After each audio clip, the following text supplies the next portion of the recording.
Good evening and welcome to the Authentic Happiness Show.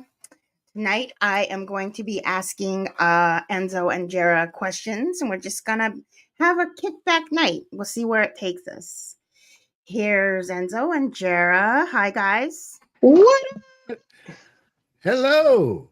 I Happy got my Boxing Day. toolbox. I got my Good toolbox. evening. Tonight How are we're you? going to do the whole show in vampire. No, just kidding. Ooh, It's Okay. very good. Just kidding. So, how are you guys, first of all? Still recovering from my food coma from yesterday. Yeah. I'm so glad I didn't have a food coma this year. What am I on? I am okay. This is my first Christmas without my mom. So it was terrible and I hate it. And it sucks. So It does suck. It sucks bad. it does. I miss my mom so bad. So bad. But We got my sister in the chat. Say hello to my sister. hi, Nikki. Hello, Nikki. Look what I got, Nikki. Hang on, I'm gonna show your sister what I got. My aunt and uncle got me this for Christmas. Bam! What is that? It's a wood burning set, a pyrography. Engraver? Yeah, well, wood burner, yeah. That's Wire tip, sweet. the wire tip kind. So I'm getting used to it. I'm not used to the wire tip, but I did burn myself already, but that's okay. I've got That's cool, very, man. very thick-skinned hands because I do a lot of yard work and I'm a gymnast, so I still have calluses. So I didn't feel it, so it's okay. I'm sure it smelled great though. Yeah, it's nice when you smudge yourself with a wood burning pen. It like literally melts your skin, or your skin will stick to it sometimes. So That's funny. That's not funny. I do that a lot. I do that a lot with the glue gun, with the with everything. With my arts and Susie crafts, burns herself all the time. Yeah, I glue my fingers together. I glue stuff to myself. I glue my pockets closed. I've done so much with the glue. I'm not allowed to glue. You know what I was thinking about the other day is how bad it would suck if you accidentally got a drop of super glue in your eye. Yeah, what would happen? I've come Everything close. would freeze in that one location. You Oh, see the same thing forever. Yeah. I've come close to the eye. I've come close to gluing my eye. I've poked my eyeball with an earring trying to separate my eyelashes because my mascara was too thick. And I poked my eyeball before school. Actually, that happened in Flagstaff. I've poked my eyeball many a time. Yeah. Yeah, you don't want to. There was a great old episode of Art Bell from ages ago where he accidentally he was gluing something with super glue. Then he did this. So half of his mouth was glued together and he's trying to do a radio show. Oh, no.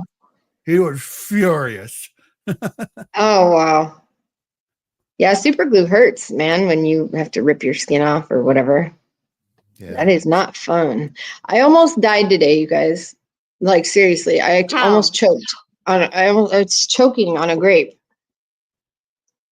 And I was like, yeah, it was scary. On a what? It was like going down, but it wasn't at the same time. What did you choke on? A grape, like a big green grape, okay. Like a grape. What do you think I said? Well, because it cut out, so it was leaving like too much imagination to what you choked on. So we needed to know what it was that you actually choked on. But like my husband, I was trying to say something, but I couldn't. I was trying also not to move because I could get a little bit of air by. I don't know. It was just terrifying, and there was tears were pouring down my eyes when my husband came in the other room because I was trying to either it up or get it to go down, and it wouldn't go either way. It was scary, and my heart was beating Grip is a pretty big thing, dude. Yeah, my heart was beating so hard. I thought it was really scary. It freaked me out really bad. Did your husband have to give you the Heimlich maneuver or anything? No, it right when he came into the room, it went down, and I was like, oh my God, I was choking. I was so terrifying. Oh, it was so scary. Yeah. So chew your grapes well, everybody. Yeah, chew your grapes Chew your- well.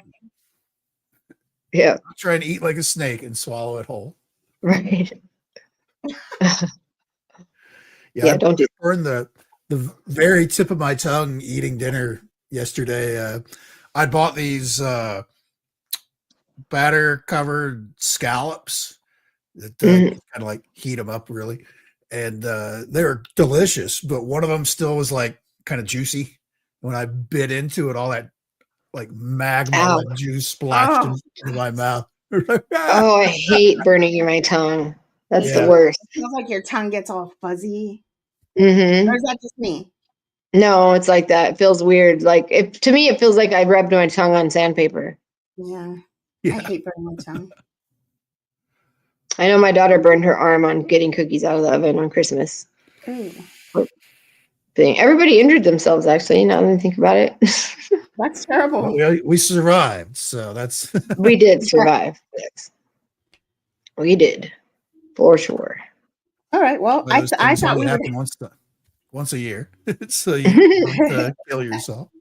Right? I don't know. Not us. Not for me and Jara. We hurt ourselves all the time. I do. I have bruises all over. I do but too. I also I do too. bang things around a lot. Yeah. Yeah, that must be why. Why do we hurt ourselves? It's because we do a bunch of stuff. That's why. Mm-hmm. That's what happens when you're active. Yep. It's like So I I thought never we'd have a bruise or cool hurt night. myself when I sit around on the couch watching TV all day. So. It's pretty safe, yeah. But there is a choking hazard too, you know. Okay, so I thought tonight would What's be a choking hazard? to just be laying on the couch. Oh. You gotta sit up to eat. Is it? Yeah, I'm on that's your a imagination. liquid diet at this time of year, so What is that? Is that cinnamon something? Whiskey? No. This is just regular bulletproof whiskey. Extra. My dad and my brother been making brandy and whiskey and brandy and whiskey. Is that against the law? Maybe we shouldn't announce that. No, it is. No, you can do it as long as you can do it if it's just for you. You just can't sell it or do it for like other people. Oh, are you serious? We should just make that. And you have to have a permit, technically, actually. You do have to have a permit to do it for yourself. I believe so. Here in Arizona, you do. Wow. So, do they have a permit? I am not sure, but I'm sure they do because they're law-abiding folk. Hi, Val. Hi. Thank you. Yeah, they made cranberry brandy and blueberry brandy over the holidays. So everybody, they had pear, they've done peach, they did red hot whiskey, and it looked like red Kool-Aid because they used red hots. I know. They kept on getting me to take a drink, and it's like pretty strong. Yeah. So that sounds great. Yeah. Actually, something my mom always used to do around the holidays was she would make these because she had like the double broiler thing and all that jazz where she would make her own little candies and stuff like that, chocolate dip stuff. And she had this like little coconut ball kind of things that were she did like the regular version for all the kids. And there was the adult version where she took the mixings, for the actual contents, and then before she would dip it in chocolate and did it like 24 hours with soaking up as much bourbon as it would hold. Then she would make it into little balls, stick it in the chocolate, all that stuff, and those things packed a wallop. Oh man, that sounds like an awesome recipe. Yeah, it does. But I don't drink anymore. So something like that though, with like your blueberry and all that kind of brandies and stuff you were talking about. Am I freezing up, guys? Yeah, a little bit. Yeah, my brother and they go hunting and stuff, and I know one year they took they had cherries that they. My internet keeps going in and out right now. I don't know why. Oh no. We're having technical difficulties. It's probably the alien invasion, a really slow one, but it is one. Honestly, on that, the skies have been quite clear over New Jersey the last couple of nights. Yeah, the skies have been clear here too. Well, they're still spraying stuff, but if you hear some girls like screaming or laughing in the background, it's because my daughter's best friend is visiting for Christmas break. So Aw. I've got two 17-year-olds here. They Yeah, can be loud. Fun. Val likes the sound of the blueberry, and I agree. That sounds pretty good. Yeah, I have some in my grave. it looked interesting. Blueberry is my favorite flavor. I love blueberry everything. I love blueberries. They are so delicious, and you can boil them for a few minutes with a little bit of sugar, and it makes the best, most delicious stuff ever. It You does. put it You in know, we ice had that cream. stuff. You gave us some when you made some, Mhm. and Oh yeah, we put it on everything until it was all the way gone. it's good. It's Yeah, it good. was really good. It's like a glaze or something. I call it a compote. Oh, Blueberry compote. that's a fancy name. Oh, my dad made that apple pie moonshine. They made that too. Yeah. Mm. They said Noah said that it tasted really a lot like apple pie. Really? Apple pie with a kick. Yeah. Little kicker. Yeah. She Yeah. dashed in like a little vanilla, so it was like a scoop of ice cream on your apple pie. Right? Huh, that'd be good. Yeah. So my pottery is coming out well. Enzo, you saw I sent you some pictures. I saw that. I didn't get a chance to try to fire it. Tell Yes. them where you got the clay and how you got the clay. Well, I processed the dirt, or I just processed the clay, made the clay myself out of my dirt in my backyard. How So do you like those? yeah, it's pretty good clay. And I think that if I practice, I might accidentally be good at that. I might accidentally be good at pottery. I don't know. We'll Pottery is see. very cool. You have to get It's very talent. therapeutic for sure. It's super therapeutic. My daughter was out there doing it with me too. So and we were doing it at night. It was all cold and we were still doing it. So anybody want to do a little like crafting time? We should have some clay time. I wonder if people would buy my clay. Maybe. No? Well, people buy art. You can make it into art. Because my clay, if my clay's good, clay's expensive. Oh, buy it to use? Yeah. Hey, you could manufacture that. Yeah, they'd probably have a problem with that. I'm sure there's some kind of law against using your own dirt for stuff. Dude. Probably is. Right. They'd be like, no, you don't have a certification to quarry or something. Certification to core. Sounds about right. Dude. You can't just freely use what's in your backyard. Right. You don't have mineral rights because technically most of us don't. If you own your houses, go check your deed of trust. I bet you $1 million you do not have mineral rights. Yeah. So, yeah. Always want to try and get your mineral rights. That's one thing Right. for sure. Because I've known people around here in Kansas where they didn't own mineral rights. So there were people looking like right next door to open up like a lateral oil well drilling kind of operation that would like go right underneath their property. They didn't own the mineral rights, so they technically could do that. Right. And that particular story in that case, it didn't pan out. They ended up not doing it, investing in it, but it was something they were looking at. And there's nothing that the friend of mine that was on that property could do about it. Yep. That's absolutely correct. Now, a lot of times they might have to if they have to actually come onto your land, they might have to pay or do some kind of a easement or something. Like the one time to lay some drilling or whatever in that. And of course they usually pay fairly well for that one instance. But the rest of the time that they're just literally, gallons of oil or natural gas, whatever it is that they're doing is running underneath of your property. Right. And what if something happens, and it it can mess up your property. I wonder if they pay for that. Yeah, that's crazy. I don't know. That would get weird. So that would certainly have to be one of those court kind of a things where they'd have to settle in a court of law kind of a thing of, well, his, lateral drilling under my land that I do not have the rights to say he can't do, has seeped out and it's caused some kind of damage on my property. Yeah, that would get a little weird, I think, but he would probably win in the end, depending on where you lived, of course. But right.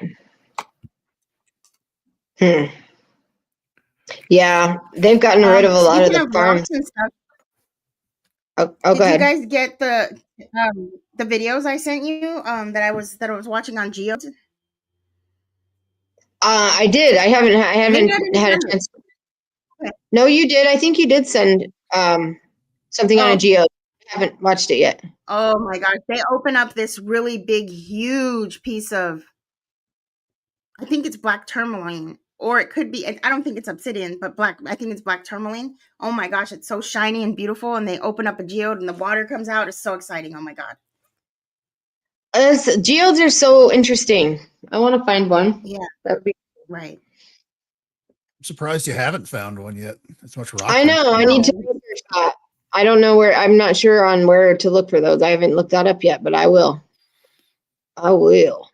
I've watched videos on some people that go out hunting for them, and they're coming back, like with big giant buckets full of them. It's like, how the hell did you know that was a geode? Just by right. That's what I don't understand. Right, because Susie and we are terrible people, and we open up rocks all the time, trying to see what's inside of it. Yep, we do that. Yeah. That is weird. Some of those giant ones where you can actually hear the water in it. You can hear the water sloshing in it somehow when it was formed. It's like, how after that? Yeah, now I've been actually crushing rocks too. They make paint. So, and I'm like, then I feel bad when they don't. And I'm like, well, that poor rock got all crushed up for nothing. It took it millions of years to get to that stage. Now it's going to start all over again. Now I feel really bad. The life of a rock. Okay, so I was gonna ask you guys fun questions tonight. So let's get on to some of these questions. Enough of the rock talk. I know we could talk about rocks all night. Ooh, rock talk. That's what I'm gonna call my little piece. No. We like rocks. This is rock talk with Jara. So let's see. Okay, so these are just fun questions. I always have a bunch of questions on hand to pick from, so I picked a few. And I'm going to start with one that I'm curious about from you guys. And I want to know, what do you wish was legal? What do I wish was legal? It's a big one. And you guys, what do you wish was legal? If you guys are in the chat, what do you wish was legal? Do you wish murder was legal? I'm just kidding. No. Do you wish shoplifting was legal? Do you wish slapping people was legal? I do, kind of. I wish it was legal to just go and pick like an acre of land, and you can do whatever you want with it. As long as you're not hurting anybody or whatever, that you can just go pick. And depending on what state you're in, you can do like exactly that. In a lot of states, but some certain states you certainly cannot like if you're in the middle of, if you buy a house in the middle of a big housing tract or a plot of land in the middle of a big housing tract, they're not going to let you open up a pig farm or something like that where it's going to stink up the whole neighborhood and ruin the whole thing for everybody else. Right. They're not going to let you do that, which is not, I mean, it's your property. You should be able to do that. Yeah, I understand. If I was one of the neighbors and somebody came in, as well, it's like, no. Right. But I guess maybe I went too technical with the question. I was thinking, I'd like to make my own nuclear reactor and be completely self-sustaining off grid so I don't have to worry about paying electrical bills, and I could run the air conditioning as much as I want in the summertime instead of just sweating all the time. So, wow. You can do that without doing a nuclear reactor. Yeah, but is that illegal? That's not legal. What? Well, it depends. It's you can't have. Be off grid. You can be off grid. Yeah, I mean, what did I say? Off I meant grid. to say that's not illegal. That's what I meant to say.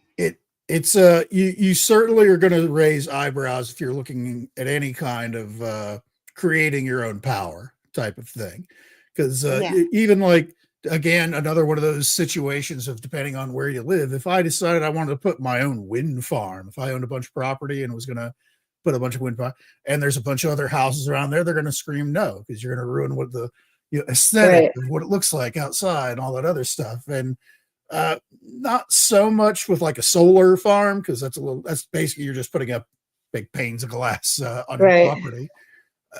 So that'd be a little different, but having like your own reactor, which they have experiments that have been done recently that are fairly productive, and I feel it's going to be the future of power generation for the planet anyways, are very small kind of reactors that you don't necessarily need, plutonium and uranium and stuff like that. They have molten salt type reactors and things like that they can make that produce heat, which heats up basically water, turns it into steam, which turns the turbine, which runs a generator that can make power for you.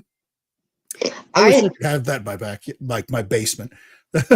I wonder if too, like, because if things are cyclical or whatever, so I wonder if when things change, like with the magnetosphere and things like that, I bet you conditions of our environment will change too, and it might become more conducive to free energy or to free energy systems, or there might be more of an electric charge in the ether than there is now. So that could be cool. Maybe in the future you won't need a nuclear reactor. Or it could go the other way, where it prevents basically electricity traveling through a wire, or at least hinders it. I can't imagine it going the other way, because I believe in the electric universe thing. I think everything's electric. Even we are electric. Even our body, even us as bodies are electric. We got electromagnetic field around us too that we give off. Yeah, we do. Yeah, we do. What about you, Susie? Are you going to answer your own questions? You know what? I'm kind of a rebel. I want a lot of things to be legal that aren't legal.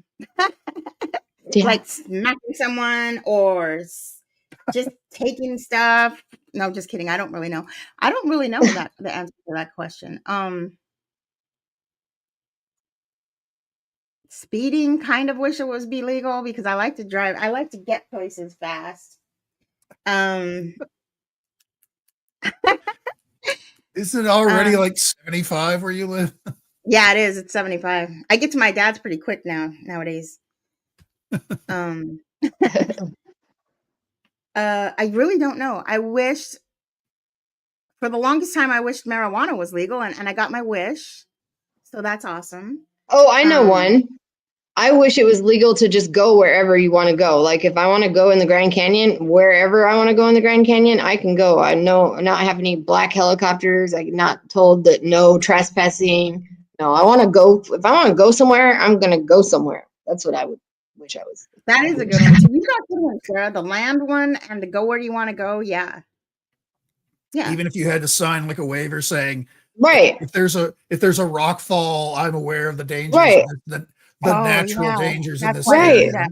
Yeah, why don't they let us do that now? Because they say they want to keep us safe, but as they say that as they pour poison into our cereal. So like they don't really care about our safety. They just don't want us looking at everything, or they don't want us like messing up stuff. But if we say we're fully aware that I might die and that I might I will pay for anything I mess, then we should be allowed to go wherever we want to go. I do think part of that, specifically with the Grand Canyon, I don't necessarily go as far as, ancient Egyptian, relics or anything like that. However, there's a lot of nooks and crannies in the Grand Canyon. It's a very large place where you could accidentally stumble on something that's thousands of years old in there. And they're, for some knothead that doesn't know any better, it's like, I make better pottery than this. What in my backyard, and things like that, where you're disturbing these ancient treasures, the remnants of some tribal land, kind of thing. I almost could sort of see that as, hey, we don't want you going in there ruining everything for everybody else. I could too, until yesterday when I was at my dad's and he had this old Western channel on, and the old cowboy movies, they were literally shooting those movies literally in the midst of, like, in my opinion, like sacred land. And there was probably ruins all right there. Like the places that I could see the places that they were at. I was like, I think I've been there on Google Earth. Like I was like, I can't believe they're shooting these movies right there, because they were like all, chasing horses and shooting, and they were literally like in the most awesome places in those movies. So I don't know that they really care about I think that is a good reason for them to not to, but I just don't know that that's why they do. Why they don't. There's probably all kinds of stuff everywhere, the next man. question is something about yourself. So the next question is, what is your favorite way to waste time? Oh, I hate wasting time. I play a stupid amount of video games. Yeah, if I have to waste time, yeah. Yeah, or watch like old TV shows that I've seen a million times, but I'll still sit down and watch them again and again and again. That's a good one. That's a good one. I mean, that's a good waste of time. It is. I've got a few. I like to waste time. Okay, so my worst one is really bad. It's online casino. I'm really, really bad with that. I know it's a thing, and yes, it is a thing. But she wins sometimes, so that's good. I win. You win quite often. I win pretty big. Yeah, I'm pretty lucky. Over time, do you win as much as you lose, or? Yes, I do. And then the thing is too, is that every day I only use as much as I would if I was out working and I had to pay for lunch. So I only use as much as I would use for lunch every day. That's it. I use my lunch money to gamble. Yes. I've got That's being responsible with it. Right. Because I would too if I won. They get sucked into it, and they think, all right, this machine hasn't hit in a while, or whatever it is. Right. Like I don't trust the online stuff, or even at a casino, the electronic type gambling type machines. I don't trust, because you could easily tweak those. Yeah, it depends on where you're at. Like Vegas, they do not mess around. They have inspectors that come in pretty much every night and verify the settings on all the machines. Oh, yeah. I know, because I've been awake and seen them. I like the old-fashioned the 3 real old-fashioned ones where you only have to pay 3 credits at a time, not this whole 5 lines, 25 credits per line. Yeah, that's all. I love it. I love it all. And I'm getting ready to play the tables, because I've been playing poker and blackjack. I've been playing a lot of poker. I've been playing a lot of table games lately. So I think I'm going to be a full-blown gambler soon. But I'll be professional gambler. I'll be good at it. I do like bingo, though. I love me some bingo. Bingo's fun. That's fun too. My sister went with us for bingo, didn't she? Mm-hmm. Yep. Yeah.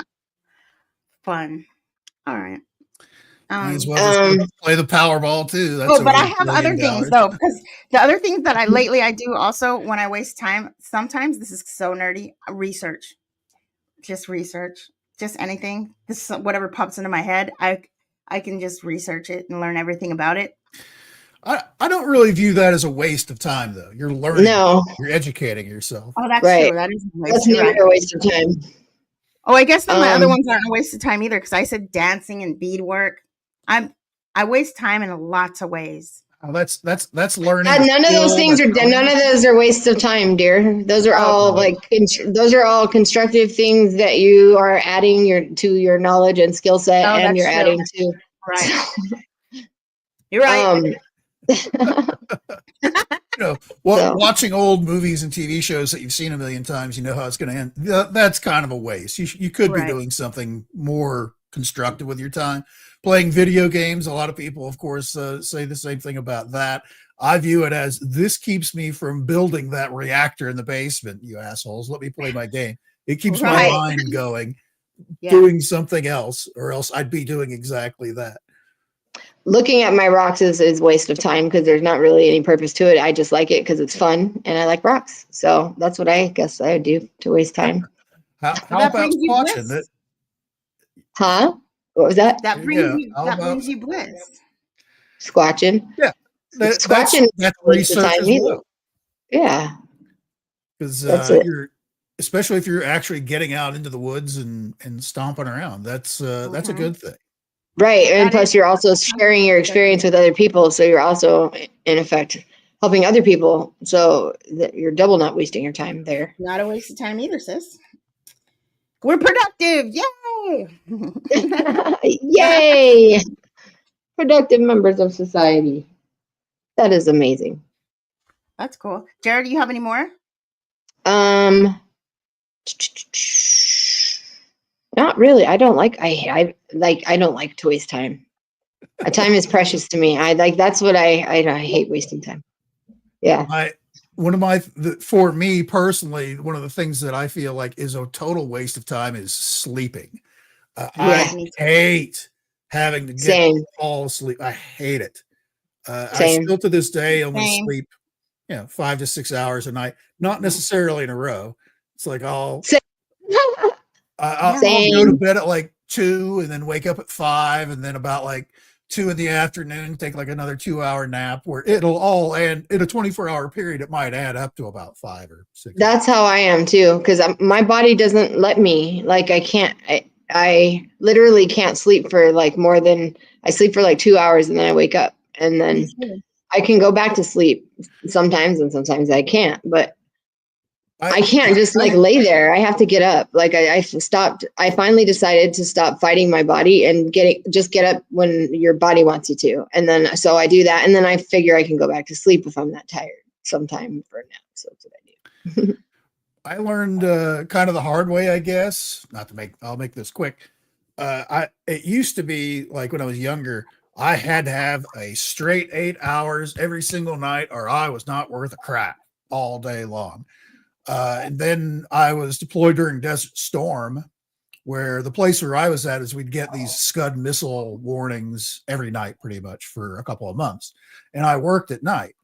So when the missiles, when I'd get off work at like midnight, and I'm supposed to be going to sleep so I can go back to work at noon the next day, we'd stay awake all night because you do not want to sleep through a missile attack. That's a bad thing. Right. So we'd stay up until the sun came up, like 7 or 8 o'clock, and then we'd zonk out for a couple hours, and then you still had to be at work at noon the next day. So you had to get up, shave, shower, get something to eat, and then be on a bus at like 11:30 to be at work at noon. So I was only getting like 2 or 3 hours of sleep every night for a while. And that's when I discovered it's like, hey, I'm perfectly fine, fully operating like that. And for years afterwards, now I'm lazy, 20 plus years later, and sleeping 5 hours a night instead of 2, like I was, many years ago. But ever since that one event where I discovered that's something about myself, that I don't need to sleep a full 8 hours uninterrupted in a row, kind of a thing, I can survive just fine on a couple of hours. I wonder why they tell us that. Like, why do they teach us that that's such a standard when, like, from our, so many people's experience, that's not the case. Well, sleep is very important. Like people, you can die from not sleeping, and you can lose your mind from that. It is important, but if you're getting it regularly, but it's not important that you get 8 hours every day. Everybody's, Right, and also everyone's it's not. We really weren't meant to eat that many meals a day either. No. I love like breakfast food, bacon and eggs and sausage and biscuits and all that stuff. I love it. But when I wake up in the morning, the last thing I want to do is eat anything. I might, like, maybe if I've been up after a couple of hours, I'll have like a little like protein bar and some coffee, and that's kind of it. So I always, which ends up being good for me, or else I'd be going to like McDonald's breakfast every morning and getting one of those, sausage McMuff, those McGriddles or something like that. Those sausage McGriddles, but that saves me there. I used to have to eat right away, and I don't know why it changed, because I'm not like that anymore. So I don't know what happened. I don't know what happened there. Okay, what question were we saying right now? The wasting time one. Oh, okay. Okay, that's good. Those were good answers. Anybody? You guys waste time? Sister's going to bed right now. Okay, I love you. Have a good night. Have a good night. Good night. Sweet dreams. Good night, Nick. Good night, sweetheart. Well, it's time to go. Yeah, and much like she said there, I'll get to that. It's like I really need to get some sleep because I have to be up at this time. It's like super worse since I retired, where I don't have to wake up, at a specific time. But there's certain times where it's like, okay, I want to get up at this time, so I get dressed. I want to be at Sam's Club when it opens at 8:00 to get all this, because I like getting my chores done right away, so they're knocked out, and then I can spend the rest of the day right around. There's so many times where it's just like, that's where I developed that sleep a few hours here and sleep a few hours there, because I can almost never go to sleep when I'm supposed to, or when I should, right Yeah. It's like, okay, right it's 1 a.m. I should really go to bed now. And even if I feel tired, I'll just lay there and just stare at the ceiling. And since, now with this thing, I'll just sit there and doom scroll for hours and hours and hours. And like when I wake up, my eyes are all burning because I'm staring at this thing 5 inches from my face all night. yeah.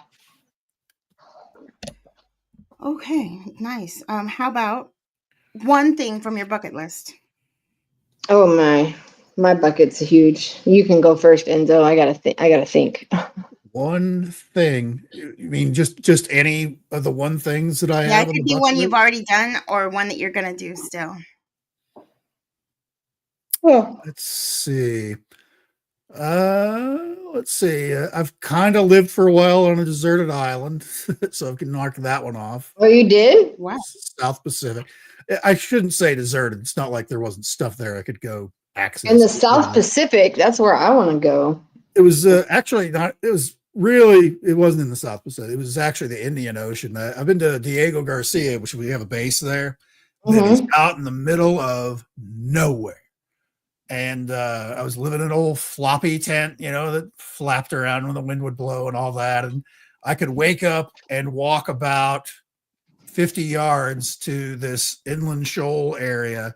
And I knew where I was going. So I brought my own, like, what do they call it?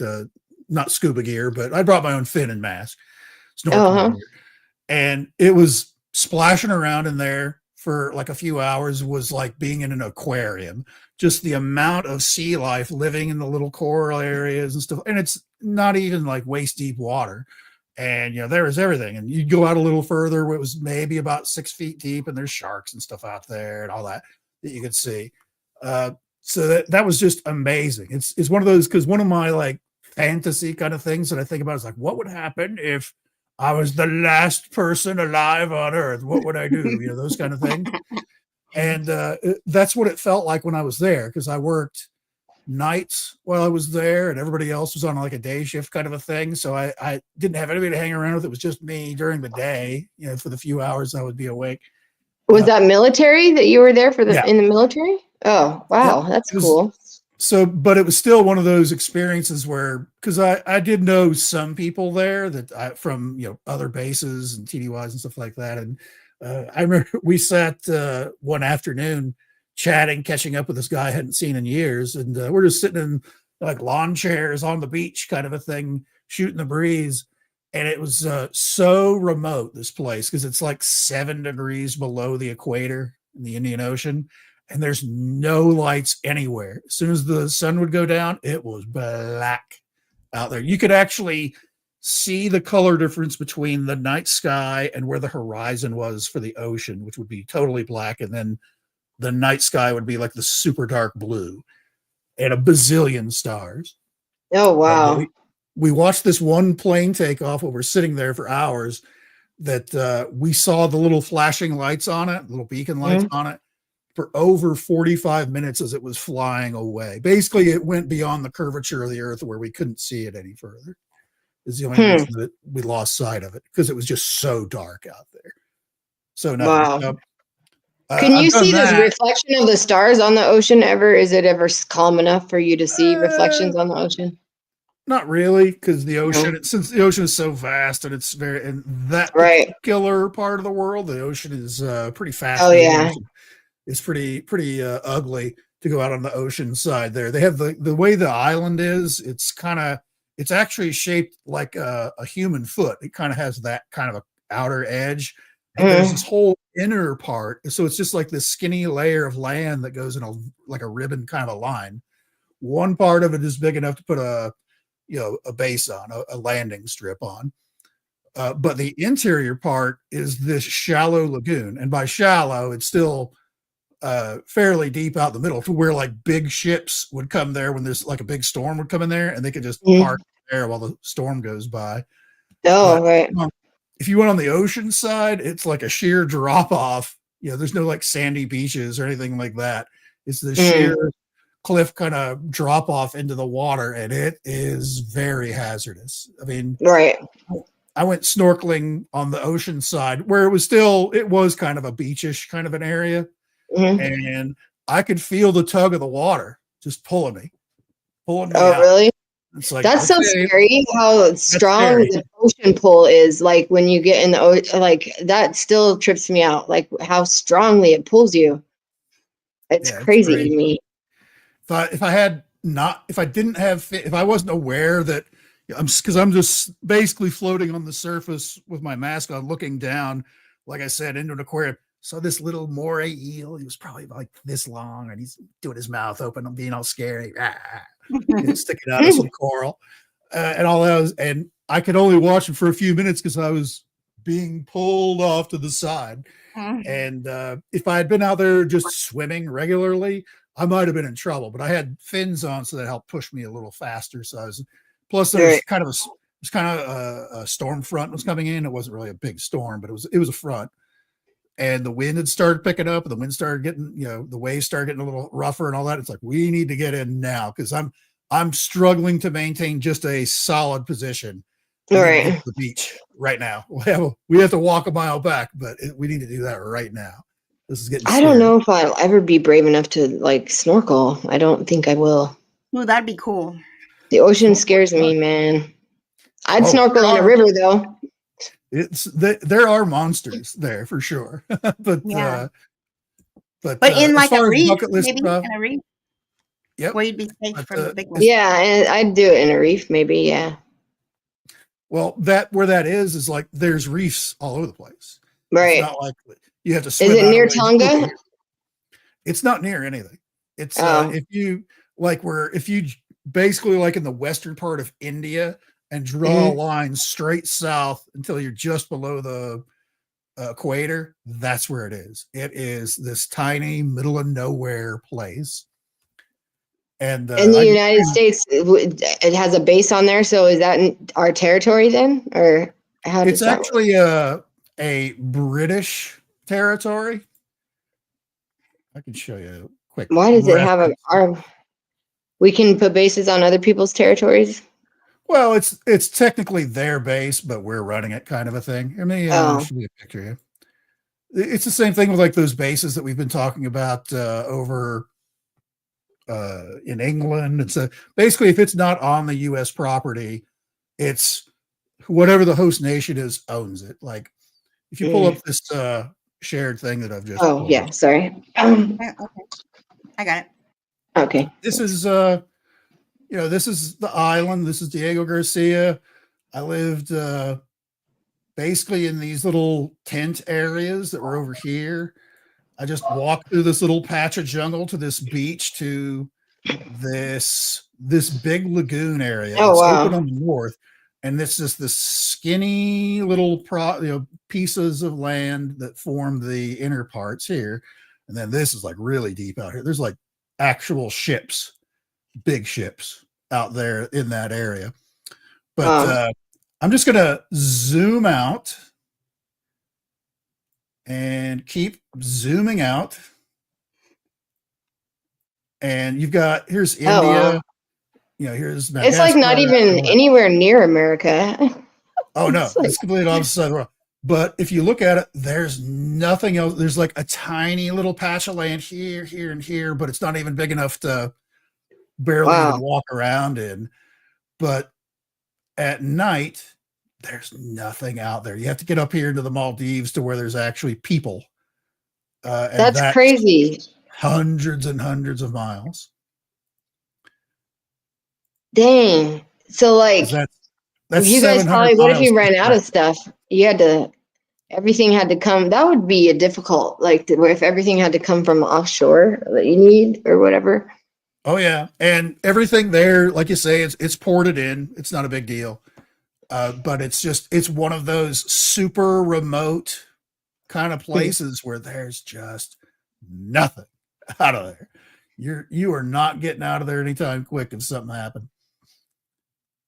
But yeah, spent a little over a month and a half living like Gilligan out there in this, these little tent city kind of things that they'd built for us to live in. These are empty now, but I actually lived in this one right here.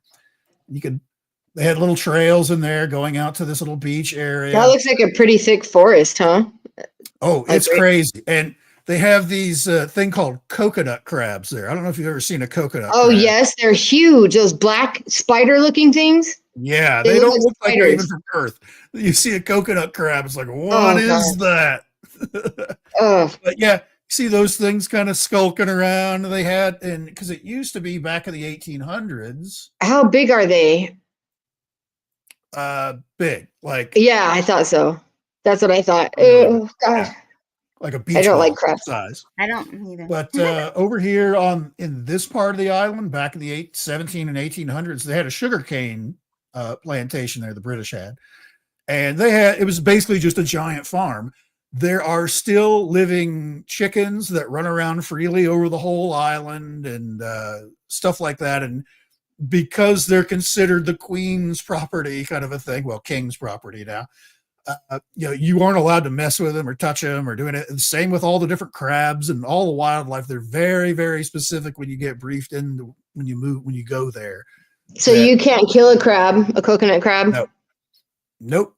Can't mess with any of the wildlife. And of course, with the British accent and the way that they say things, they know what they're saying. They know they're talking to an American audience. But their official brief is it is against policy to, mess with the Queen's cocks, meaning the chickens. Oh my! Crabs, meaning the regular crabs that are running around. They kind of look like a big blue crab is what they look like. And then there's coconut crabs, which are just. That's so weird to me that there's crabs all over a tiny island because it's in the middle of the ocean. Where did they come from? Like what? Yeah, how did they get there? Yeah, look at these. Yeah, how'd they get there? For real. That's insane. That should not be allowed. Okay, there should be something.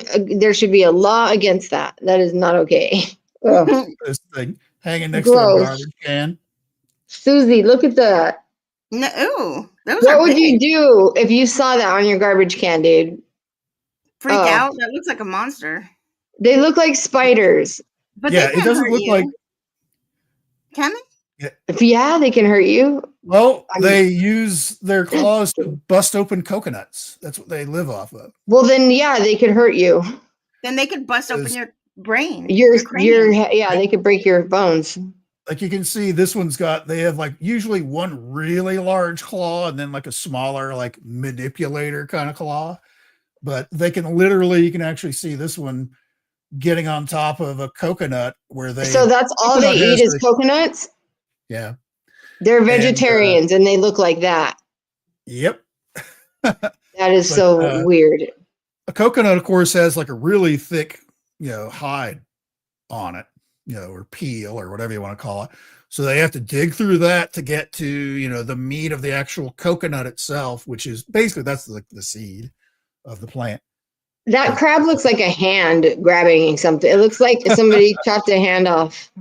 Yeah, it looks like Hellboy's hand. Yeah. Ooh, crabs are demon hands. Poor things. Poor things. Oh, so and you like to eat those, huh, Enzo? You like crab? I, You said you not like seafood? well. I like shrimp. Like I had like yesterday for dinner, I had coconut shrimp and sea scallops and Uh-huh. all that. Crab, crab and lobster are kind of in that same boat where it's like every once in a while I'll have it, but I generally don't eat it. Especially like Alaskan king crabs where you got to like smash the legs and all that stuff. It's like Yeah. you're eating a sea spider. It's not that great. Right. Okay. So that's because I just can't, I don't understand how people see it as food. I don't see food when I look at a crab or I don't, they all So look like bugs to me. Yeah, and that's the thing is depending on where you are, if you're out in the middle of nowhere and that's something to eat, you're gonna Oh, eat well, yeah. If there was nothing else to eat, I would probably eat it. But yeah. hey, eat it. guys, if you Or could only eat one food for the rest of your life, what would it be? oof, that's a What tough could one. you eat every single day? Fruit, Tacos. Duh. Tacos. fruit, I don't but Yeah. know. just different fruit. What about just one fruit? It has to be one thing. Which one fruit? One fruit, Yeah. watermelon. You have Watermelon. the shits though, probably. You have to get Probably, but I watermelon know I before you're could healthy. survive because my husband said there's some dude that lives out. He also that's all he eats is watermelon, and he survives. I do really enjoy peanut butter. I could probably survive for quite a while on peanut butter if that was the only thing I had to eat. I could too. I love peanut butter. That wasn't one of the questions. I just hello DL Joey. Pizza every day. Hello, Yeah, me dear probably too. Joey. Well, I have had it. Pizza's I've actually awesome. had to do that before. So Live on just pizza? yeah, we have pizza forever over here. Okay, so let's get to a real question. If you could go back to any time period, which one would it when would it be? I want to see those pyramids being made. Yeah. Hmm. I won't be able to Um speak the language. That's the fallacy on time travel stuff is you don't have to go right. that far back to where you can't speak the language, even English. Right. You know, if you went back to like the 1500s and you were in London, you're probably not going to understand each other. Understand anything right. I would go to the 50s and the 60s and be like a bebopper. Could you go to any time period? Yeah. And I would go to before God made Adam. I'd be like, can I watch what you're doing? I shadow you for a little bit. Right. Yep. I'd ask God Cool. if I could shadow him. Yeah, Those are that's all really right. good That's answers. when I'd go. Because What about I if you want to could know the truth, man. I'm tired of all this like confusion. I want to know. I right? want to Well, know. okay, that's a good reason. That's a good reason. What about if you could trade places with anybody or be in someone else's shoes for a day, who would you trade places with? For just one day. Or no, I guess forever if you want. Forever. I don't know. Let me see what the question was that I wrote down. Who would you pick and Yeah, if why? you could, okay, never mind. If you could trade lives with anyone, who would it be? Oh boy. I I'm one of those people that I like my own life, and Same. everyone does their own thing. If I just like quantum leaped into Abraham Lincoln or something like that one day, it's no longer Abraham Lincoln, it's me. So it's not like anything's gonna be the same after that because all of your decisions, Right. all your life type decisions depend on your entire background of how you came to be to that single point and are able to make that decision based on everything you've experienced prior to that is how What you're a developing great those things. answer. Oof, that is So a great, uh, powerful answer, you guys. Those are good answers, guys. Next Yeah. question. Um, if you could pick any character from a book or a movie or a TV show, who would be the most similar to you Hmm. and why? Probably for me, I'm a big fan of Douglas Adams' work, who wrote The Hitchhiker's Guide to the Galaxy. Oh, okay. And the book starts, if anyone's not read it before, very funny series of books. It starts with this regular guy living in England where the township or local government has decided they're going to build a highway through where his house is. So he's like sitting in front of his house, laying on the ground. I'm not moving. You can't destroy my house. Like, sir, the stuff to do all of this stuff was passed months ago. You could have argued this at any time, and you never did. We're here to knock your house down.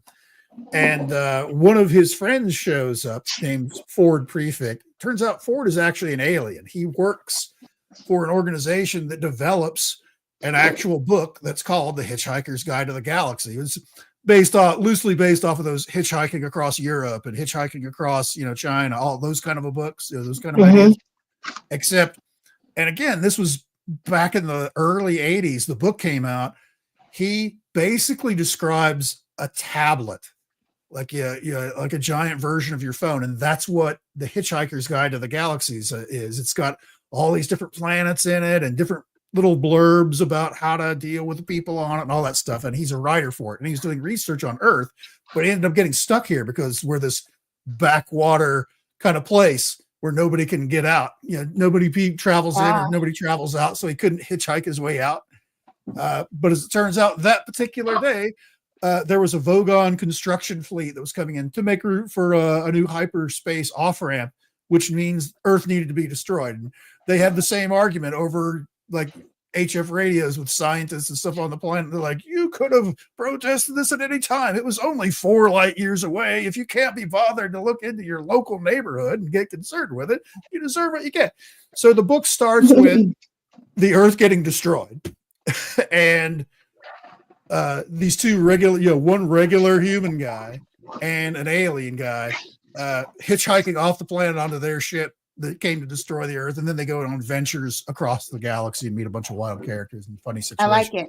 I like that. I kind of view myself as almost a cross between those two main characters of just the regular human that's trying to do his regular life, and then the government interrupts, and then the other guy, which kind of it has some streetwise stuff for what's going around the universe and is helping out basically the only survivor of Earth, but in a less grandiose way.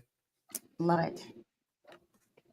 Now, is the guy, one of the main characters in that movie, the guy that played the president in Independence Day? I don't recall the movie because I read the books back, in the 80s when they were originally coming out.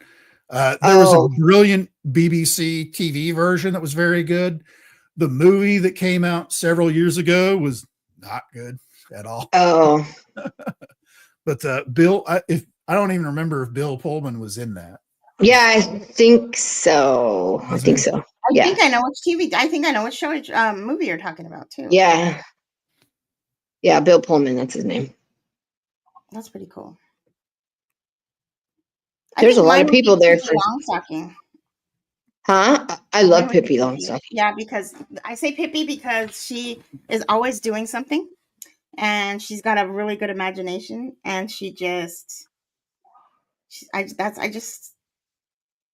that's why.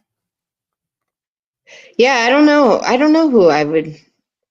I'm weird. I don't know if there's a person on a movie or in a book. I'm trying to think that's like me.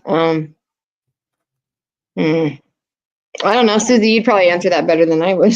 Okay. Well, you know why else Pippi Longstocking? Because also too, she seems to persevere through everything. Yeah. She just makes it. She makes it through. I feel like I identify with her too. I used to watch her a lot as a kid. I always liked watching shows about other kids that were orphans. I don't know why. I guess because I'm adopted. Well, you were an orphan. But you weren't really an orphan for very long. Yeah. Nope.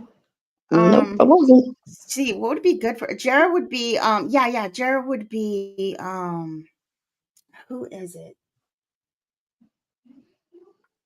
Dang, I said it. Somebody. So I was watching something the other day, and I was like, "That's just like Jara." It was a cartoon. It was like something. It was a character. I can't remember who. What? Is a But yeah, cartoon? yeah, it would be somebody who is very investigative and somebody who is on a mission, like always looking for the Like answer. Kim Possible? No, I'm just Impossible. Or God, who was it? Dang it. And I was like, that's just like Jara. That's Jara. Oh man, I can't remember now.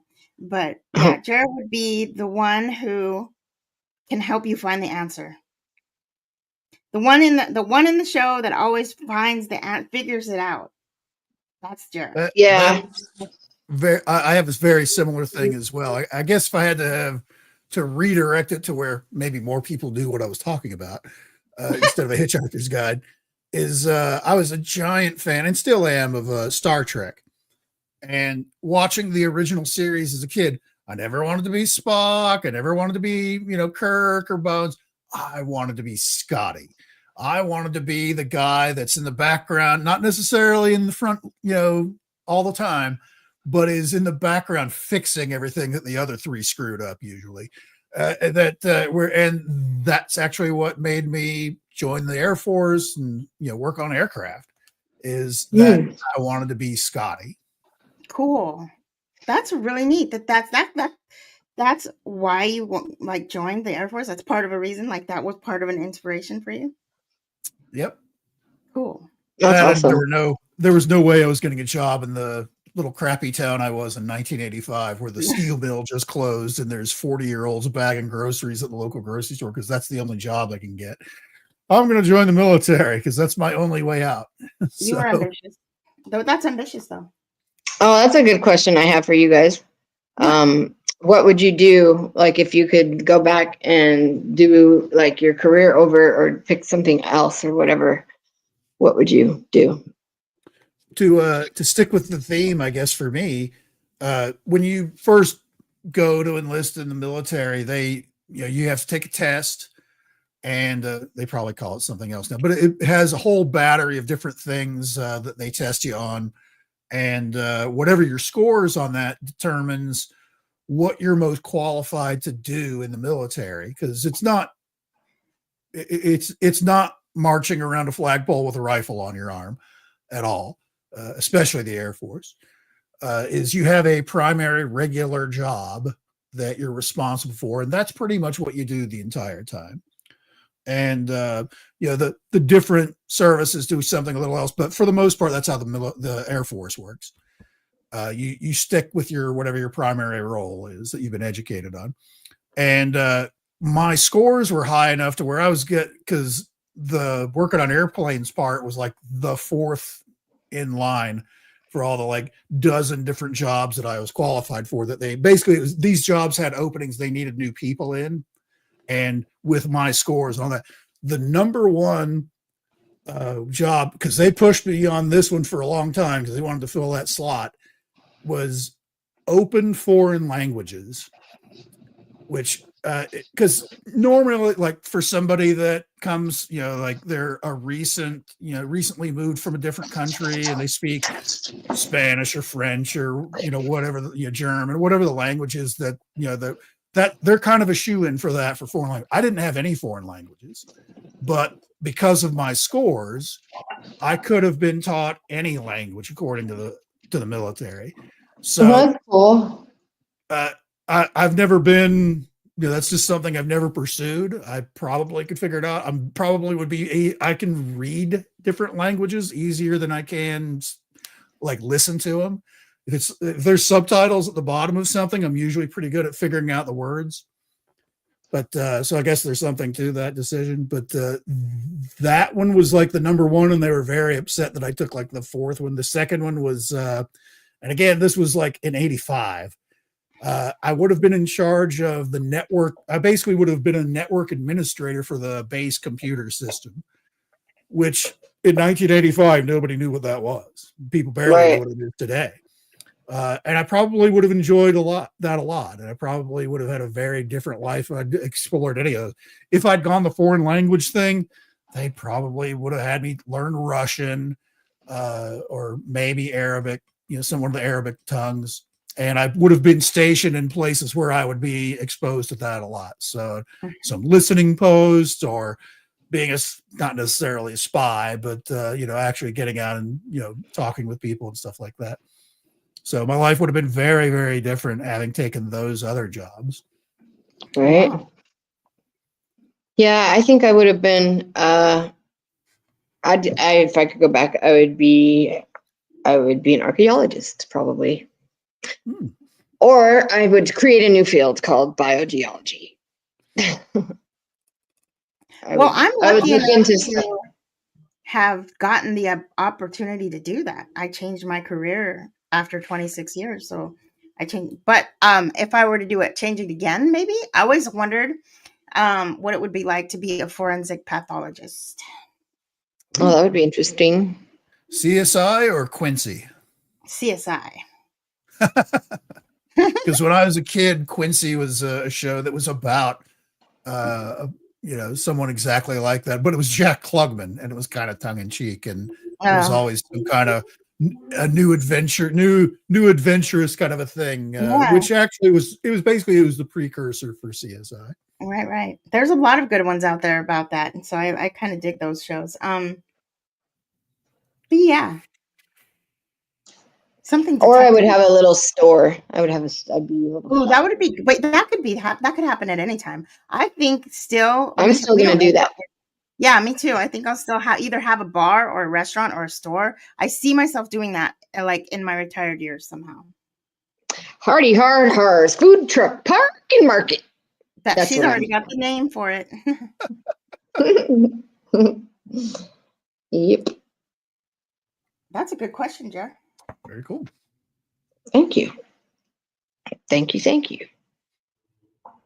Where's the strangest place you've ever peed? You've ever peed? Strangest place I ever peed. Oh. In a doctor's office, not in the bathroom. Oh, okay. Actually, I was in the bathroom. No, I was in the bathroom. I lied. I'm sorry.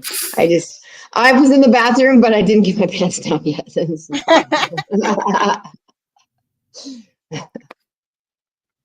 Let's see. I was going to say, I could tell you that, well, we weren't really peed on, but I was going to say, I can tell you a strange place that I was peed on. Well, we weren't peed on, but my husband and I went to see Edge of Tomorrow, that movie with Tom Cruise, and we're almost at the end of the movie, and we were at this part, and there was water like in the movie, but then I hear water, and I'm like, do you hear that? And some dude was standing, he was like up at the back, and he was peeing like on the floor, and it was running down like towards us or whatever. Oh no. Yeah. So we got free movie tickets or whatever for that, because that guy did that, but it's pretty gross. That is so gross. That's the weirdest place that's ever happened, or something weird with peas happened. Well, but being a guy, the strangest place is being a guy, you pee anywhere when you're outside. Right. So, you try and find a tree or something like that, somewhere where people can't look directly at you while you pee. But I'm one of those people. It's like, if I got to go, I'm going to go. It doesn't matter. I don't care if I have to crap in a rusty bucket at center ice at a Detroit Red Wings game. I'm going to go. And so certainly my military travels have taken me to places where it's like, I got to use that for the toilet. Because in the Middle East and a lot of places, they don't have like a actual, commode style, sitting on top of a thing. It's just basically, it's a hole in the floor that you have to, sit down on your haunches kind of a thing. And you're not actually sitting on anything. You're just kind of like bent over. What if you can't do that, like physically? What if you can't just bend over? Then you better get pretty inventive with a chair and cut a hole in it and put a bag under it or something. I guess I don't know, but it's very different. From a Westerner point of view, it's very, very different to do that. To be, to cop that squat kind of a thing, do your thing, and then clean up afterwards. And a lot of those places, they don't. The septic system or whatever is, you poop in the hole, but you don't put the toilet paper in the hole. Usually there's like a little spray hose like you would have like on your kitchen sink kind of a thing that you would hose yourself off, and the toilet paper that's provided is to kind of dry yourself off afterwards, and then that goes in a separate container, which is usually a little trash can that's right next to where you're pooping. That kind of thing. So that's very, very different to see just this hole. And I could not tell you how many different Americans I've heard over the years where it's like, I have to go, I have to use this, and they just can't deal with it, to the point where they can't even like deal with the cleanup part, where they end up taking off one of their socks. I've met at least almost a dozen people that have wiped with their own sock rather than have to deal with the water, because the water's gross and it's dirty and it's Ew, it yeah. smells bad and all that, and then have to throwing away and all that stuff. They just use their sock. I've heard a lot of Americans that have done that over the years. So like this hole, how deep do they have to clean out the hole somehow, or like how deep is the hole? It's basically, it's like, it would be the same thing, like instead of a sitting bowl like with water in it like you would sit on in the West, it's like just the bowl part is recessed into the floor, so you've got this ceramic kind of like half of a toilet bowl with a hole in the back, and that's where you actually do it. And usually off to the sides is like this anti-slip stuff where your feet would go so you don't slip and fall. Oh, great. And so you have to like zero in the bomb drop kind of a thing. And so do they have to empty out something, like, or is it in the ground? It's an actual septic system similar to what we have. Once you get past a sitting position and a bowl of water, okay. It's like that, except it's recessed into the floor. Yeah. Interesting. Welcome, Matthew. Wow. Well, yes, welcome, Matthew. Now it's like that, like in people's houses or in public places, or like in our people's houses they have toilets, right? And I had to put this comment up there because that's my kind of comment right there. Yeah, it is. Wow, you're fancy. Yeah. Here's a picture like what I'm talking about. We'll do this. I have problems going in like at campgrounds where the holes goes so down so deep, and I get scared. So like, what's the purpose behind it being on the floor? Just is it cost a lot of extra money to put it up a little higher, or? Because that's the natural way that they go to the bathroom. There is by squatting down next to the ground and just going. That's a really small hole. Can I say that? That's a tiny hole. It takes a little practice. Yeah, because what if you have like, not a form of it's not in a form, like if you had a little bit too much of something that made you a little bit loose or whatever. Basically, it's the way that everyone used to do it before they decided that they would build a chair with a hole in it. This is how everyone used but how do you get it in the hole? Like, how do you have to aim then? That's a small hole. That's a small hole. Yeah, it's about like that. So yeah, we always called these the bomb drop because like if you miss, then you're like shit. Yes, exactly. Damn. No. Sorry, I couldn't help you. Yeah. Can I get a diaper? Right. It doesn't really illustrate it here, but there is like a flushing thing here. So it flushes like a regular toilet you're used to in here, but it's just that's weird. Instead of in case it falls outside the hole. Ew. Right. because there's still water. That this is just like your toilet bowl that you're used to, and Right. this is just like your toilet bowl that you're used to. It's not full of water, Right. and it's because when you flush the thing up here, water comes out from underneath the rim, just like your toilet at home, and swirls around and gets all the pieces that didn't make it into the hole. And then you use this water spigot on yourself. I'm not seeing. Are you supposed to face that or look away? Like face? In this situation, you would be facing the camera. Your back would be to the pipe on the wall there. Okay. Look away. So your back is to the pipe is behind you? Yes. So you have to try to get it in the hole, but it's behind the hole's behind you. Is what you're saying. The shared hole division. Yeah, basically that's just a glorified field latrine or an outhouse kind of an idea without an actual seated position for the outhouse, where it's just like shitting in the hole, pooping in a hole in the ground. Yeah, I've done that at camping. Yeah, it's like camping. But supposedly the position that you would have in this, where you'd have you can see these raised areas here on to the left and the right. That's where your feet would go. And you would just crouch down as low as you can. Yeah, no walls. And do your thing. And when you're done, you flush the thing up here at the top. And, well, of course, you rinse yourself off before then. I'm not seeing any paper roll there, so maybe you'd have to bring your own. And there's no bar for because I know I don't have a very good balance. Like I can't. Right. I'd be falling. For the folks that are used to using this, their natural, instead of like, okay, we're standing around waiting for something, is they get into like that same position, like there, Bobby. But that's like their relaxed, I'm just sitting here waiting position, usually with like their hands on their knees, crouched with their butt not quite touching the ground, just kind of sitting there. That's I've heard that, and I don't know how they do that. That takes a lot of strength. That's hard to sit like that.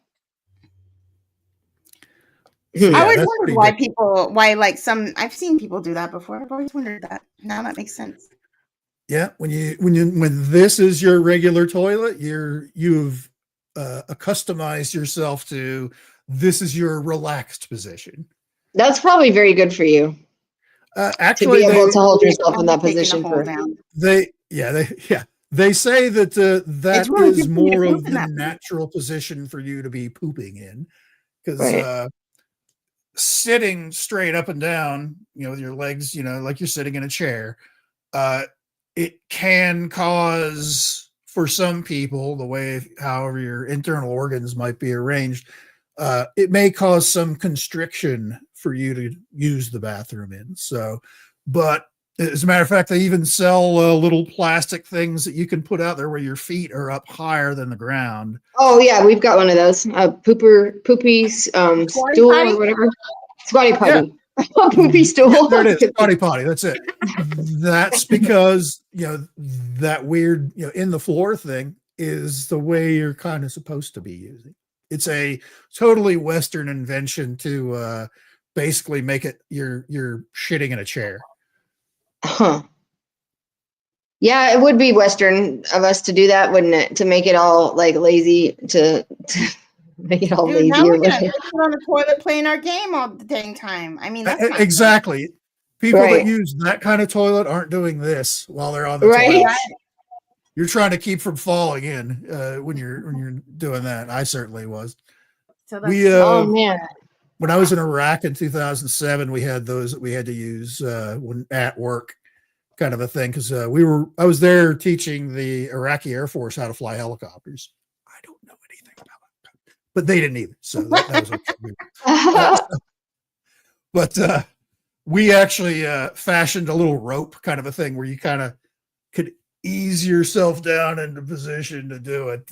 Usually you tried to wait until we would the end of the day, because we actually lived on the opposite side of the base, which had all American stuff on it, the American side of the base. Sure, And that's true. That's Matthew is absolutely correct. So, so that's so they pooped and it would go into the house, into the walls of the castle, and then down into the moat. For the most part, yeah. Oh, so is that why Buckingham Palace didn't have any bathrooms? It's not because they're lizard people. Well, that too. Well, back when it was originally done, you didn't have indoor plumbing, and it was horrible. Before we had indoor plumbing, it was horrific to think that you would poop inside your own home. Why would you want that smell in your home? You would have a perfectly good outhouse in the backyard that you could use. Oh, so do you think they had like a giant fancy outhouse when Buckingham Palace was first? Well, for Buckingham, they probably had like a chamber pot kind of a situation where as soon as they were done doing whatever it is they were doing, they had some servants that would cart off the little bowl full of goodness to throw it in the moat or whatever. Yeah. So, wow. Man, I guess I am grateful for some things, huh? For a lot of things. And that's on the same planet that you grew up on. I know that's so weird. The planet that does it that way. That's so weird. Our planet is so diverse. It's crazy. It is crazy. Good night, Matthew. Good night, Matthew. Thanks for coming. Hit the like button. Yeah, thanks. Come back again. Put yes, please do. So you know when we're on. Huh. So how do we get talking about that? I asked where's the strangest place you've ever peed. Oh yeah.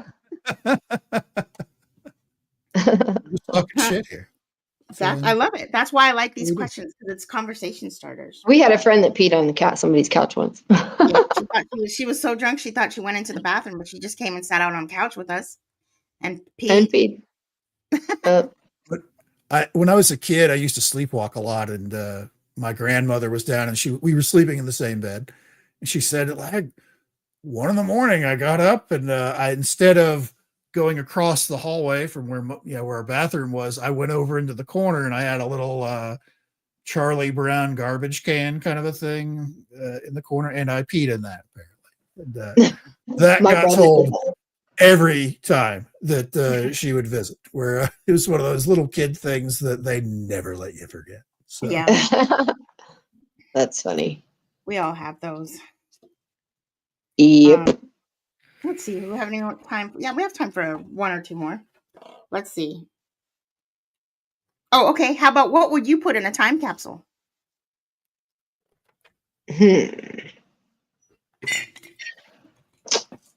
What would I put in a time capsule? I know what I would put. I would put a record, an 8-track, a cassette tape, a CD, and then an MP3 player. Of music? Yeah. Just music you like. That when it comes to those kind of a things, it should represent something that was important to you in your day. Mm-hmm. So having, like a CD or DVD player or something like that in there with, something along with it so that they could watch it in the future, because you're assuming it's usually like 100 years. You're right, guys. So, we know, today, if somebody opened up something from, 1924, almost 1925, they would probably have, to follow your example, they'd probably have like those old wax cylinders they used to have for like the old phonographs. Oh, yeah. That were so fragile that would just disintegrate now if you even touched it. But, you wouldn't have any way of playing it because knowing like who has a VCR right now? Who has it? Yeah, we'd have to pack in a boombox. Yep. But it's still important though, because maybe if you're like, hey, I want my future to be rich, I'm going to go get this, ancient comic book or baseball card collection that's worth a lot of money now, and it's going to be worth even more 100 years from now or something like that. But I do feel like whatever you would put in there would be something that would be important to you, things that Yeah. you would enjoy. Like you could, like today, you could certainly put like your tablet in there that had all the links to your websites you like to go. It had whatever games were on there that you like to play. It had your, whatever books you were reading, things like that would still be, to an archaeologist, it's like, oh, this is what was really important to, 2024, where all this information, which 100 years from now would be nothing, all of that would be like built into their chip implant into their head or whatever. It was like, oh my God, they had to carry around this giant square thing to see all of their, stuff. They didn't just have it beamed directly into their brain. Kind of like, that's just yes. But that's the whole idea behind those things, is something that's important to you today. You might put in a newspaper from that day when they sealed the vault, or a favorite book, a book that was popular at the time. It's not really meant to put ancient things in there to make them more ancienter and for them to sell in the future, as much of a plan as that would be. But so it depends, because it would be a reflection of what was important to you. 50 years ago, there might be sports equipment and stuff in there from like, younger kids. It'd be like a baseball or football or basketball, something like that in there, because something that they played all the time. Today, I guess it would be like a joystick controller or, Right. just, a USB stick full of porn or whatever would be important to kids today. I would put my DNA and a note that says, if you figured out how to bring people back to life using their DNA, here's mine. I'm Jara. I hope I get to meet you again. Bring me back to life. Bring me back to life. But even that doesn't work like it does in the movies. Yeah, I know. They would make a baby, but they're still going to have to educate the baby. They're not going to know what you knew and all that stuff. So. Right. But maybe would it sometimes have dreams about my life? No, just kidding. If it was a clone. It would like it might be, this is DNA from a viable female from the early 21st century, which we no longer have. We can repopulate the earth now. Thank you, 100 year ago person. Yeah. What about you, Enzo? What would you put in there? I probably would put in. I would probably put in something just as a perspective kind of a thing for the future, is probably like, this is what we feel we are on the edge of creating today as far as our highest tech thing, like maybe some AI thing, or, battery technology, or, solar panels, stuff like that, that I feel like this is where we are on the edge of discovering this today. And 100 years, they could go like, oh, yeah, they were certainly on the wrong path. That did not pan out, but they thought it was something important to them. They were rolling the dice on this future technology that didn't work out. They didn't know that all you had to do was whatever it is. Things like that is like, this is what we consider our crowning achievements of technology, of stuff in 2024. Hi. Hello. This is my husband, y'all. Yeah. Hello. Face made for radio and a voice made for silent movies. Oh my God, your hands are cold. That's what I'm trying to do to you. What are we talking about? We're asking questions. We're talking about, what would you put in a time capsule?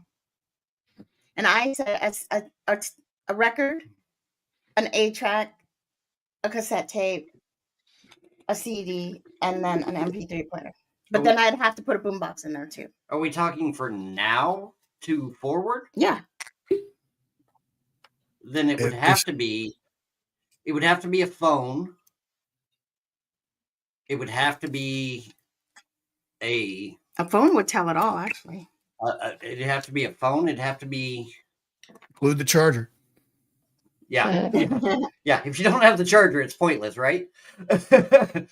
Hopefully we still have electricity. 120 volts. At this point in life, I think it has to be a phone. I don't know what else we could pass on to the future that they wouldn't. Well, and I basically said a similar thing, like a tablet full of whatever your everyday things that you use every day. And a phone is the same thing. Yeah. Where, because that's what it's supposed to be, is a reflection of this is a snapshot of our daily lives, 100 years, because it won't be open for 100 years is usually how those things go. So it would probably be your everyday use cell phone with all the apps and all the things on it, and you just chuck it into a box for 100 years. So right, that's actually a very good guess. That's probably would be everything for a lot of people. And the depressing part about it is that in 20 years, 90% of the apps you have on your phone wouldn't even be used. Yeah. Probably in less than 20 years. Yeah. Probably like 2 years. None of these things are even, acknowledged, it's like, like, I mean, you don't even have to go that far back to like the early days of the internet to follow, 18 or 1924. It'd be like, okay, we're opening a box today from 100 years ago from 1924. What's in it? All of that, whatever technology they would include would be obsolete, completely outdated and obsolete, by our standards. But that was there every day. This is what, that's what it's supposed to be. It's supposed to be a reflection of whenever they put stuff in the box. Kind of an idea. But the problem is, like, if you open a box from 1924, there's going to be a book in it. There's going to be a phonograph. Oh yeah, we should put a book in there. But what book do you put in that's come out in the last 6 months? That has changed the direction of the world. Oh, well, like a good one would be a Guinness book. Guinness Book of World Records. Yeah. A Guinness book or an almanac, something that shows something. But how many of us? Okay, we're bad enough right now, where if we need some information, what's the first thing you go to? Google. You pull out your phone and you're looking it up on that, or you go to your computer, whatever's easier. I don't even know that kids today would even be aware of what an almanac is. I don't think so. They would probably don't know what a Guinness book is. I remember as a kid, 1974, my dad buying, the full New World Encyclopedia. Mm-hmm. So I had encyclopedias too. And it's good for about a year. And whoa, what's that? Just so you know, Susie, there are 2 sets of them in storage in Oklahoma waiting on us. Right. And I don't know what to do with them. I know. I think we have one too, but I can't remember the name. It wasn't Britannica, but it was a red and black one. But we had one too. Did all of my reports with it. Those are fascinating though to kind of flip through just for historical. Oh, hi, bud.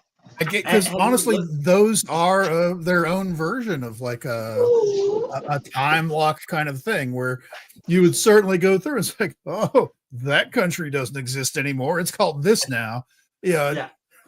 Things like that. And that's all stuff that's happened within our lifetimes. I was about to say, have you opened one of them and ever just read about Pluto, read about Russia? Oh yeah. Yeah. It's really weird.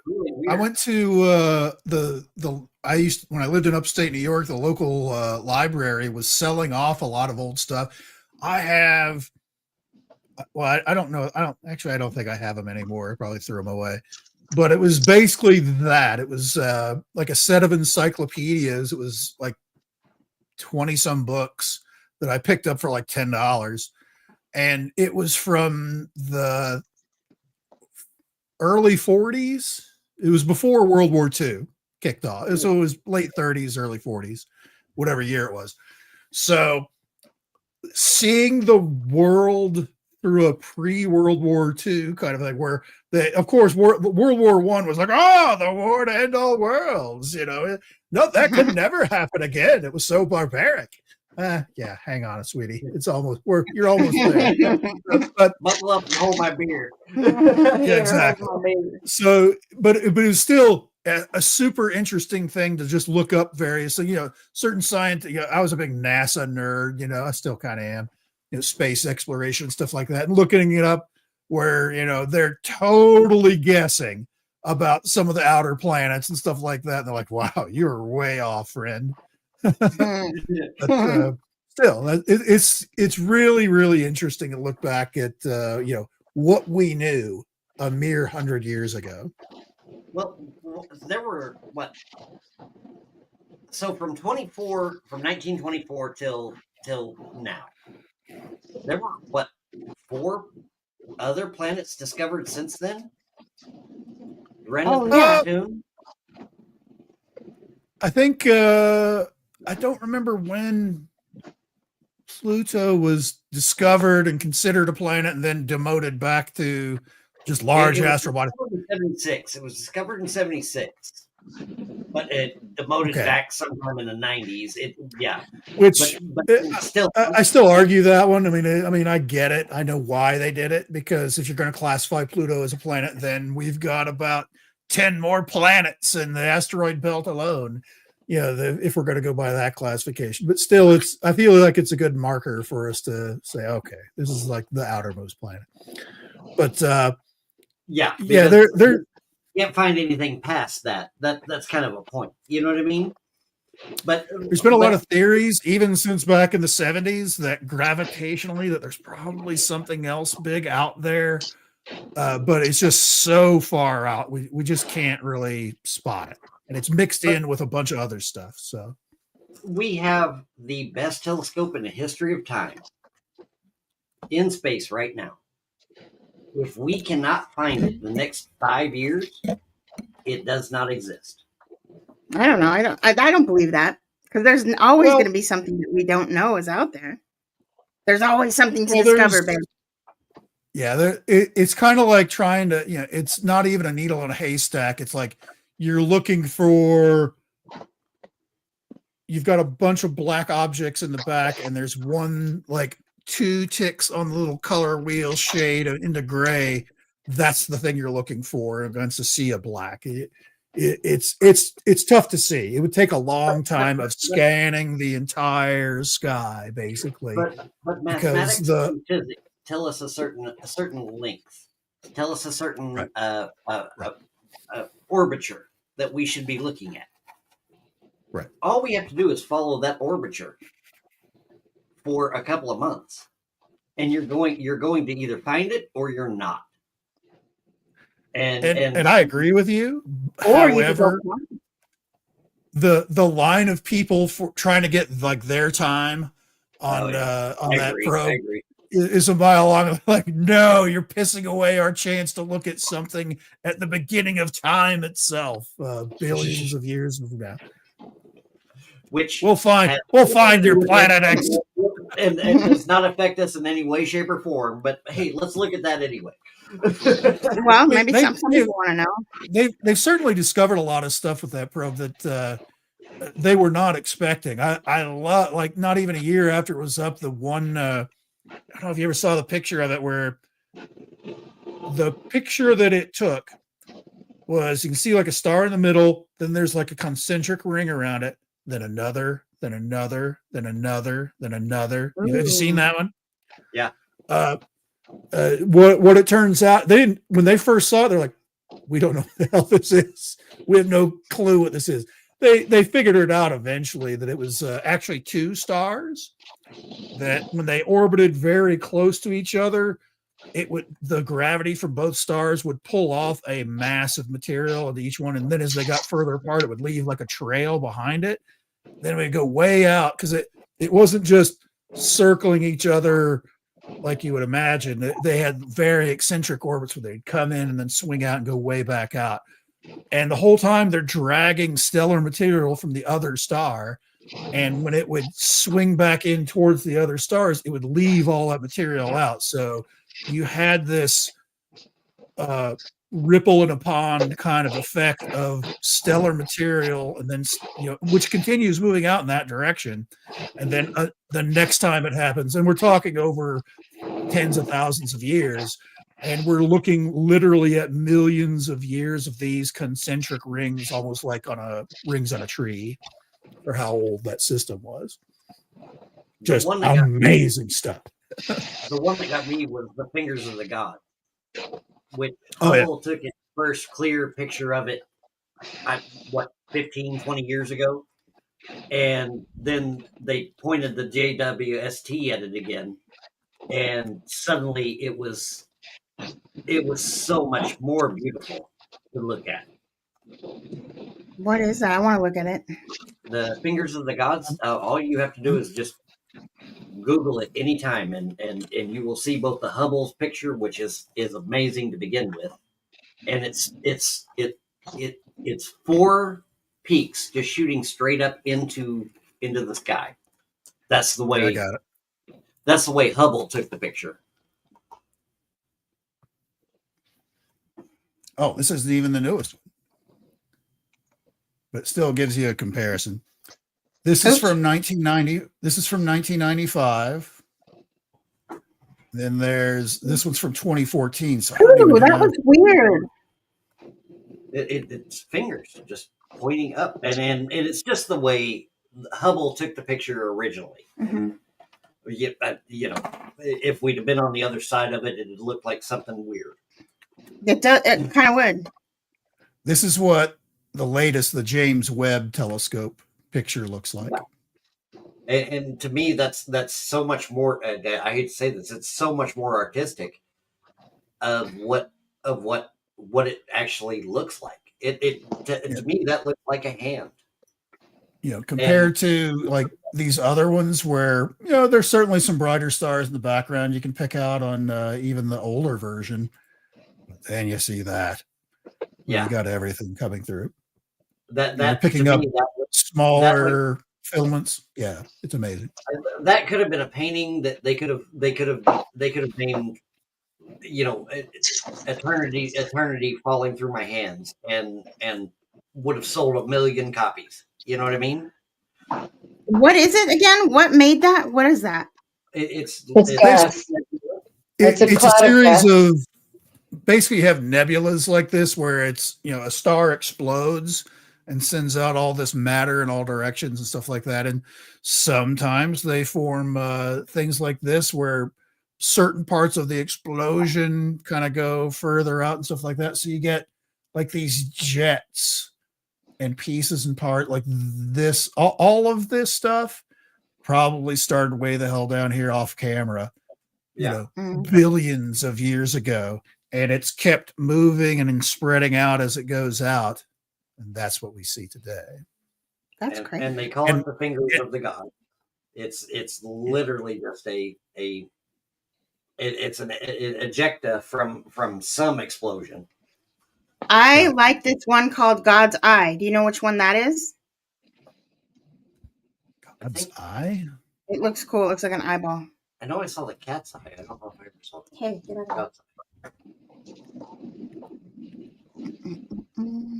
See, this is why you would put a phone in your time capsule. See it?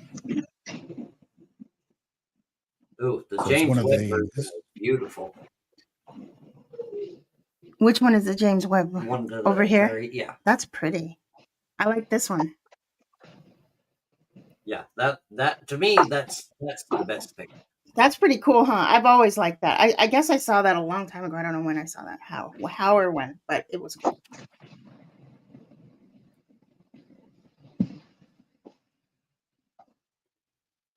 And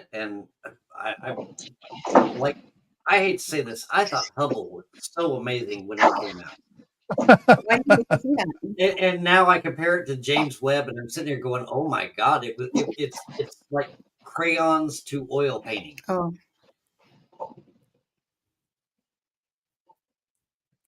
yeah, it's pretty amazing stuff. Just and it's all been floating over our heads as long as humans have existed. Mm-hmm. Yep, and it'll be here long after we're gone in the same shape. Yep. That's pretty cool. I didn't know that you knew that stuff, babe. That's pretty cool. I don't know a lot of that, but I did know that one. So what exactly is that God's eye thing? Same thing as a nebula? It's probably a full galaxy. It's probably a full galaxy, is my guess. It's pretty big.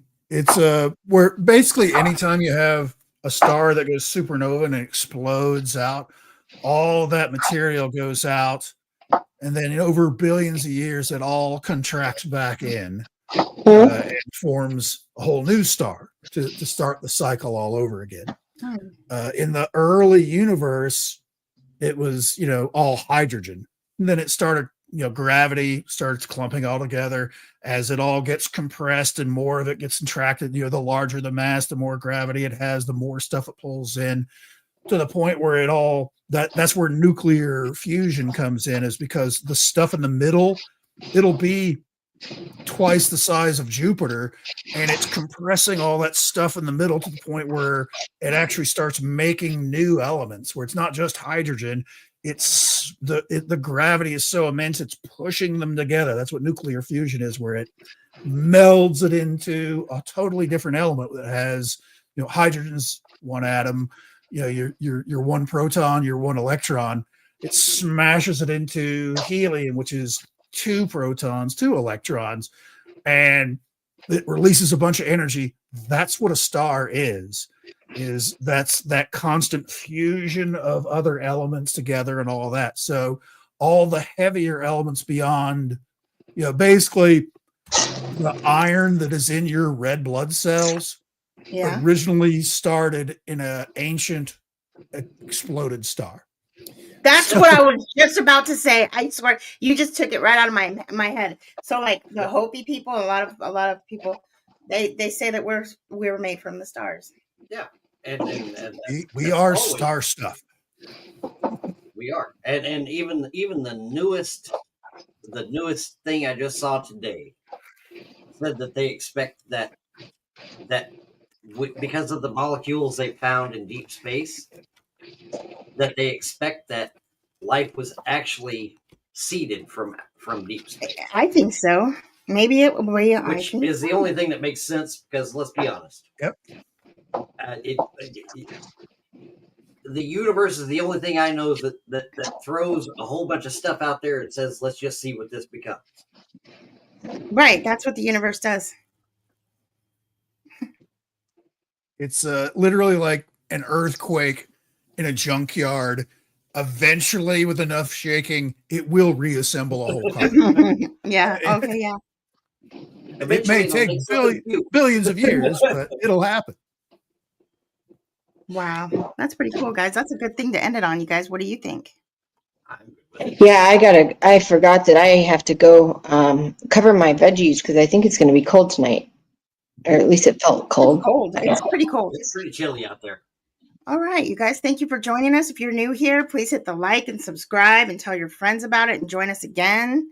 Thank you for joining me, Enzo and Jara, always. Yes. We hope everybody had a happy holiday. It's going to be a New Year. Wait, so next, will it be New Year's Day? Or when is New Year's? That's a week from yesterday, right? Okay, so no, well, the show won't be on New Year's. No. Yeah, we'll be all hungover. So that'll be the day after. So it'll be a new year when we're on next then, right? That's So right. we'll see you. So I'll see you next year. See you next year. 2025. One more year until 2026.